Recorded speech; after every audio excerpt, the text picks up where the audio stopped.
본문의 말씀을 가지고 버팀목이 무너질 때라는 제목으로 말씀을 전하겠습니다. 거지근성이라는 말이 있습니다.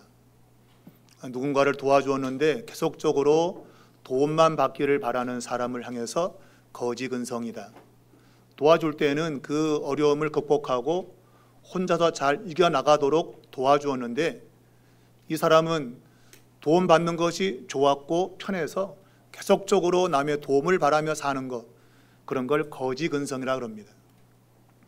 이 거지근성은 그 사람으로 하여금 진취적으로 앞으로 나아가도록 하지 못합니다. 계속 남에게 의존되어 살다가 그 도움을 준 사람이 끊어지게 되면 그 사람도 끝이 나는 이러한 결말을 보게 되는 것이죠. 여러분과 저 인생에도 때로 절실한 도움이 필요할 때가 있습니다. 또 그러한 때에 도움을 준 사람도 있습니다. 특별히 영적인 여정에서 신앙생활을 하는 중에 우리에게 신앙에 도움을 주는 조력자들이 있습니다.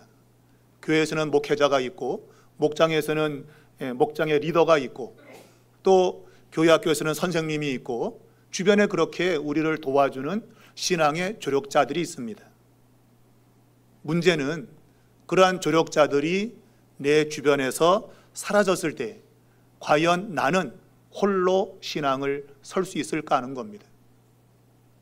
아니면 거지근성처럼 여전히 도움만 바라고 살다가 끝이 나는 혹시 그런 모습은 아닌가 하는 겁니다. 오늘 본문에 나오는 이 요아스 왕과 제사장 요야다의 이야기가 우리에게 중요한 메시지를 던져주고 있습니다. 우리의 신앙은 홀로 서는 신앙인가? 참된 언약 속에 있는 신앙인가? 이러한 질문을 던지고 있는 겁니다. 우리 안에 세워져야 될 참된 언약, 그것이 무엇인가 하는 것들을 세 가지로 살펴보고자 합니다. 첫 번째는 세워진 언약으로 개혁이 시작되었다는 겁니다. 남유다는 북쪽 이스라엘에서 이사온 이세벨의 딸 아달랴를 통해서 아주 극도의 공포 정치가 시작이 되었습니다. 자기 아들 아하시아가 죽자 나머지 왕자들을 다 죽였습니다. 그러니까 이 유다 왕조를 씨를 말리려고 했던 것이죠. 그런데 그 가운데서도 하나님의 은혜로 한 살박이 요아스가 극적으로 구출되어서 6년 동안 성전에서 숨어 지내게 됩니다.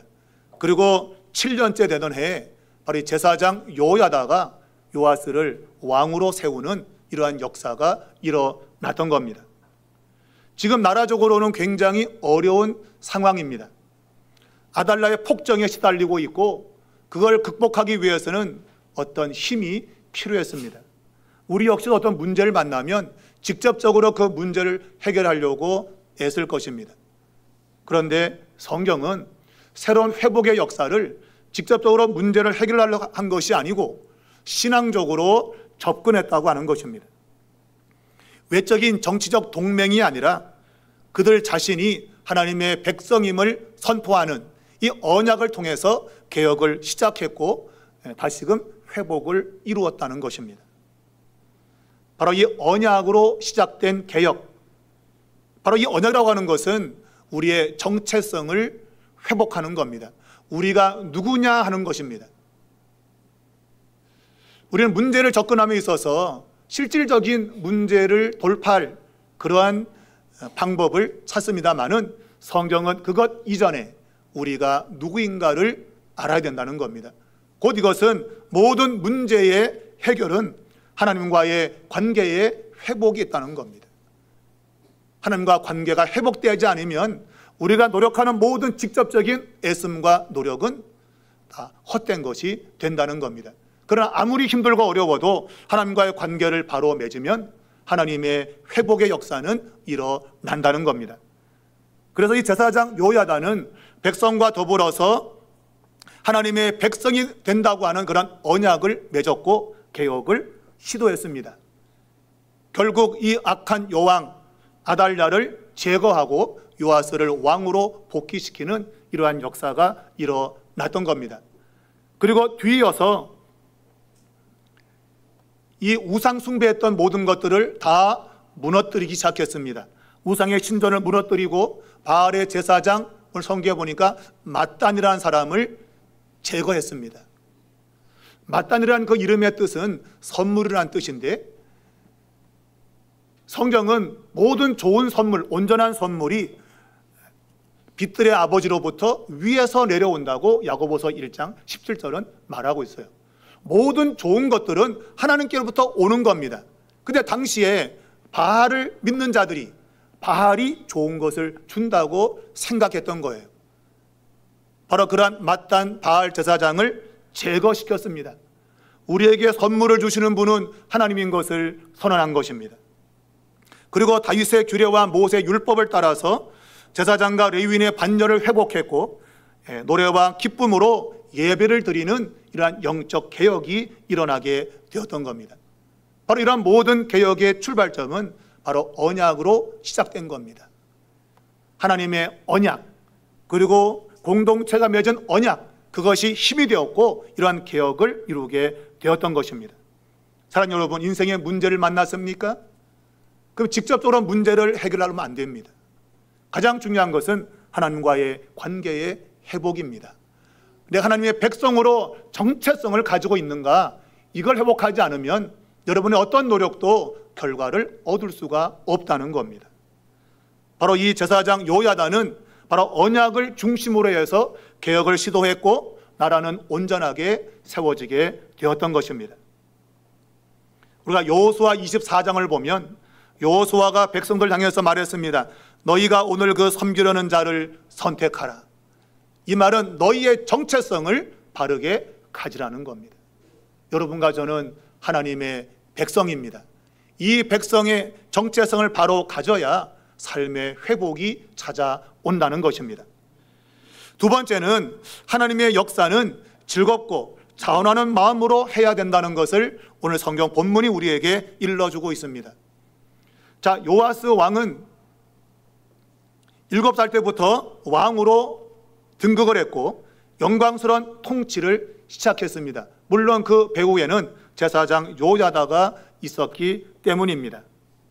자, 그는 이 요야다의 지도를 받으면서 성전 보수의 뜻을 가졌습니다. 아달랴가 6년 동안 통치하면서 성전은 방치되었고 바알 숭배가 극에 다르기 때문에 성전은 처참하게 훼손이 됐습니다. 그러므로 성전을 보수할 계획을 세운 겁니다. 그래서 레위인들을 시켜서 이스라엘로 다니며 성전세를 걷게 했습니다. 그 성전세는 모세 때부터 걷었던 그러한 세금인데 그러한 세금을 걷어서 성전을 다시금 보수하려고 했던 겁니다. 그런데 놀랍게도 성경은 그 일이 지체가 되었다고 말하고 있습니다. 그러니까 레위 사람들이 빨리 그 일을 하지 않았다는 겁니다. 그 이유가 뭔지 성경은 말하고 있지 않습니다. 제사장 요야다를 불러다 요아스 왕이 다그쳤습니다. 왜 빨리 일을 하지 않는가? 그러나 거기에 대해서 제사장은 답을 하지 않습니다. 우리가 왜 그렇게 됐는지 추측을 해본다면 당시에는 하나님에 대한 신앙이 거의 없어진 상태이기 때문에 이 성전세를 거두러 레위인이 다니는 것은 어색했죠.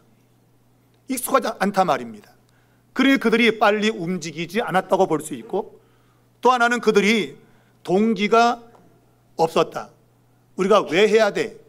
왜냐하면 신앙적으로 가라앉아 있기 때문입니다. 더 나아가서 그것은 아마 게으름으로 연결됐을 겁니다. 신앙이 가라앉으면 행동하지 않습니다. 미적미적 할 겁니다. 자, 이런 상황 가운데서 요아스 왕은 새로운 방법을 모색했다고 성경은 말하고 있는데, 바로 그 방법은 성소 문 바깥에다가 궤를 만들어, 함을 만들어 백성들로 하여금 성전세를 내게 한 것입니다. 우리가 생각해 보면 사람이 거들어 다녀도 잘 안 되고 있는데 자발적으로 와서 내라 그러면 낼 것인가? 여러분 앞에 헌금 바구니를 들이밀면 마지못해 내겠죠, 그죠? 아니요. 예. 대부분 우리는 내 앞에 헌금 바구니를 디밀면 그냥 마지못해 헌금을 낼 때도 있습니다. 그런데 직접 와서 내라 그러면, 네가 알아서 내라 그러면 누가 내겠습니까? 그런데 요아스 왕은 레위인들이 가서 걷지 말고 헌금궤를 만들어 놓고 거기에 직접 백성들이 와서 넣으라고 하라고 했습니다. 여러분, 어떻게 됐을까요? 성경은 백성들이 와서 성전세를 냈는데 차고 넘치게 내었고, 성전을 보수하고도 남아서 성전에 있는 기물들을 더 추가로 만들었다고 말하고 있습니다. 그러니까 백성들이 기쁘게 헌금을 했다는 겁니다. 제가 부산에서 사역하고 있을 때, 그때가 98년도였습니다. 우리나라에 IMF가 왔을 때입니다. 그러니까 교회적으로도 재정적인 그런 적자가 발생하는 그러한 때였던 겁니다. 교회에서 담임 목사님이 이렇게 어려운 때에 헌금을 걷지 말고 함을 만들어서 직접 넣게 합시다 그랬습니다. 당회에서 장로님들이 반발을 했습니다. 바구니 들이밀어도 안 되고 지금 경제가 어려워서 힘든데 자발적으로 내라 그러면 누가 내겠는가요? 그러나 목사님은 성정적인 그런 생각을 가지고 어려울 때일수록 자발적으로 헌신하도록 합시다. 그래서 그때부터 헌금함을 우리 교회처럼 저렇게 만들어 놨어요. 어떻게 됐을까요? 헌금이 이전보다 많이 거친 겁니다. 이게 참으로 신비한 것입니다. 하나님의 역사는 강제로 할 때는 잘 안 되는 거예요, 여러분. 잠시는 할 수 있을지 모르겠어요. 눈치 보이고 뭐 이래서 그냥 억지로 할지 모르겠어요. 근데 성경은 하나님의 일은 자원해서 즐거운 마음으로 할 때 된다고 말하고 있기 때문입니다. 이것이 신비한 것입니다. 여러분이 은혜를 받으면 하지 말라고 해도 합니다. 근데 은혜 받지 않은 상태에서 막 들이밀면 좀 하다가 에이씨 안 하게 됩니다, 여러분. 하나님의 역사는 자발적으로 즐거움에 내는 게 중요한 겁니다. 고린도후서 9장에도 즐겨내는 자를 하나님이 기뻐하신다고 했습니다. 여러분이 은혜 받는 것이 중요합니다. 그 사람에게 바구니를 들이미는 게 아니라 그 사람의 은혜 받는 것이 중요하단 말입니다. 은혜를 받으면 강제로 하는 것 이상으로 하나님의 역사는 이루어진다고 하는 거예요. 참으로 놀라운 일입니다. 여러분, 하나님의 일에 자발적으로 즐거운 마음으로 하시길 바랍니다. 그럼 안 될 것 같지만 하나님의 역사는 놀랍게 일어나는 것입니다. 자, 요아스 왕은 이렇게 하나님의 놀라운 역사를 이루어내었습니다. 그런데 성경을 읽으면 우리에게 불안감이 밀려오게 되는데, 그 이유는 이러한 모든 영광스러운 통치가 제사장 요야다가 생존했을 때 했다는 겁니다. 만약 그가 죽는다면 어떻게 될 것인가 하는 겁니다. 이게 오늘 여러분과 저에게 향한 하나님의 질문입니다. 너를 도와주던 자가 사라진다면 너는 홀로 설 수 있겠느냐? 성경은 2번씩이나 요야다의 생존하는 동안에, 살아있을 동안이라는 말을 반복하고 있어요. 어두운 그림자가 드리워지고 있는 겁니다. 제사장 요야다가 살아있을 동안에는 요아스가 영광스럽게 통치를 했지만, 그러나 그가 죽었을 때 과연 그것이 지속될 수 있을까라는 겁니다. 이것이 세 번째 우리가 생각해 볼 문제인 겁니다. 그 세 번째는 타인에 의존하는 신앙은 한계가 있고 궁극적으로 우리 안에 언약을 세워야 된다는 겁니다. 여러분, 요야다는 130세에 죽었다고 성경이 말하고 있습니다. 위대한 왕 다윗은 70세에 죽었습니다. 위대한 선지자 모세는 120살에 죽었습니다. 그런데 요야다는 130년을 살았습니다. 장수는 하나님의 축복의 표지입니다. 그는 130년을 살았고, 그리고 왕들이 묻히는 묘실에 들어갔다고 성경은 말하고 있습니다. 왕들만 들어갈 수 있는 그 묘실에 제사장이 들어간 겁니다. 이걸 보면 요야다의 생애는 축복의 생애가 틀림없습니다. 그가 살아있을 동안에는 남유다가 회복이 되었습니다. 하나님께 예배가 살아났고 모든 삶의 부분에서 회복이 되었습니다. 그런데 그가 130년을 살고 죽었을 때 성경은 어떻게 되었다고 말하는가 하면, 이 요아스 왕이 신앙을 떠났고 금송아지를 숭배하며 우상 숭배의 나락으로 떨어졌다고 말합니다. 130년을 산다고 하는 것은 축복이 틀림없고 왕의 묘실의 장사가 되는 건 역시 축복의 표지입니다.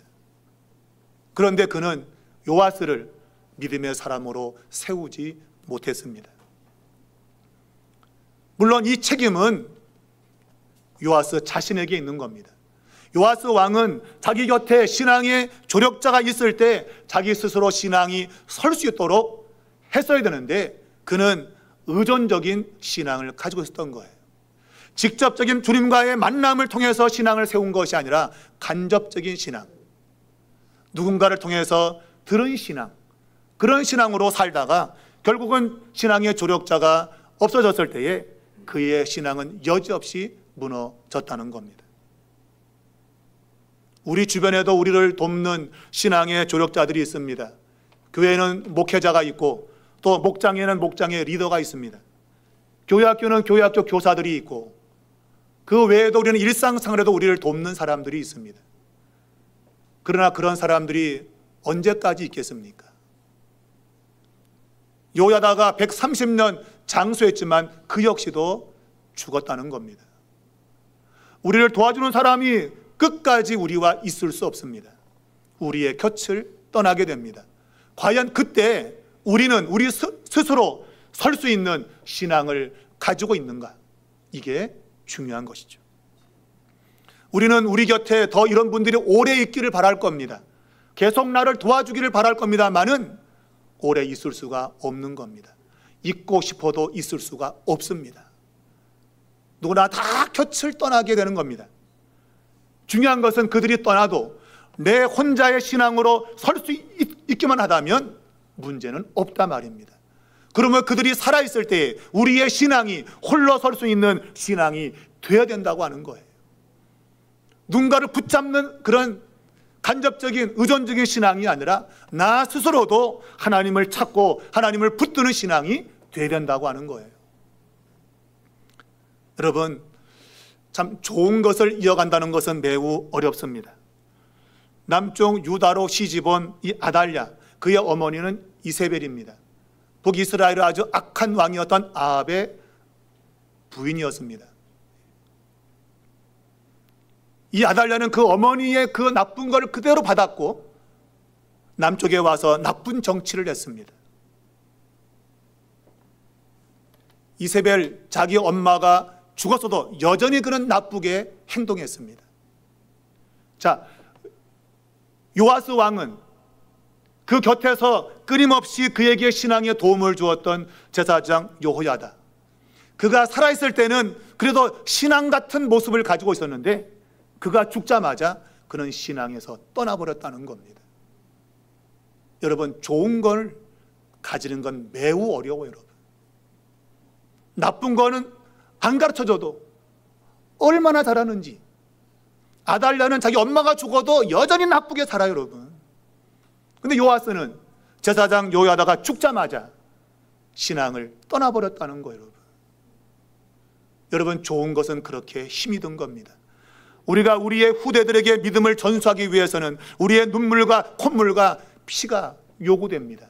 대충 해서는 신앙이 전수가 안 된단 말입니다. 물론 요야다는 살아있을 동안에 정치를 잘 도와주었고 나라가 회복되었지만 그가 죽었을 때에 요아스는 홀로 신앙으로 서지 못했습니다. 그의 신앙은 무너졌고 금송아지 우상 숭배하다가 결국은 그 역시도 비참하게 죽었습니다. 성경은 그의 죽음을 말하면서 왕의 묘실에 들어가지 못했다고 합니다.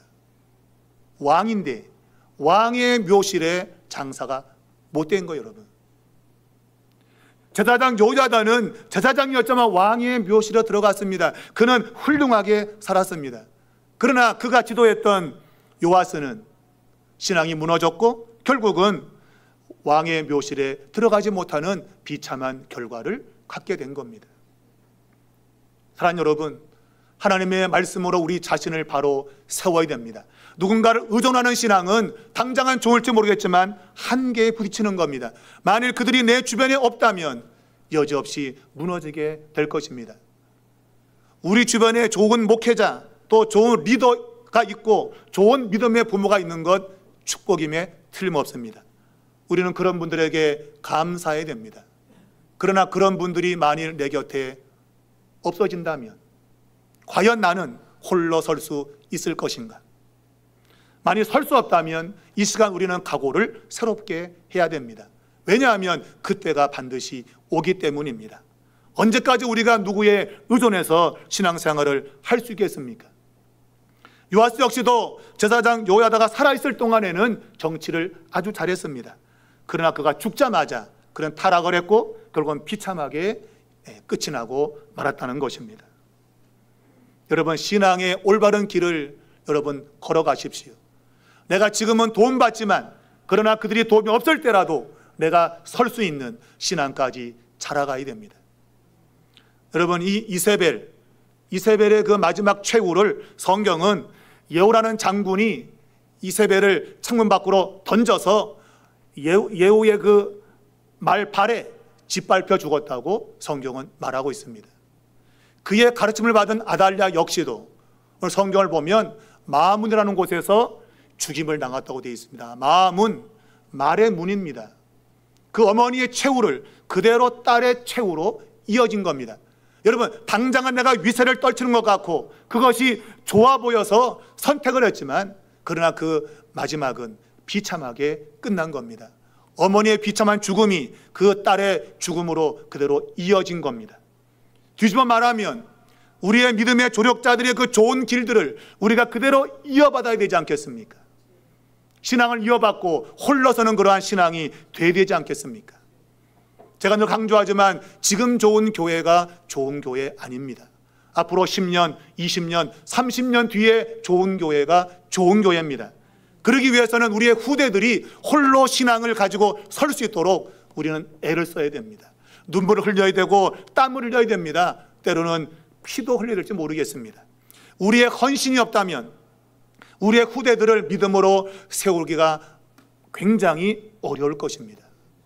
여러분, 우리 삼일교회가 장래에 좋은 교회가 되기 위해서는 하나님 앞에 스스로 신앙을 쓰는 사람들이 있어야 됩니다. 누군가의 의존되는 신앙이 아니라 하나님 백성이라고 하는 이런 정체성을 분명히 하고 신앙적으로 굳건하게 세워져 가는 이런 역사가 있어야겠습니다.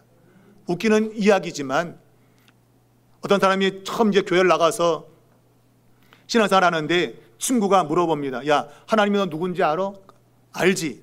누군데? 아, 나하고 사돈지간인가 봐. 무슨 소리야?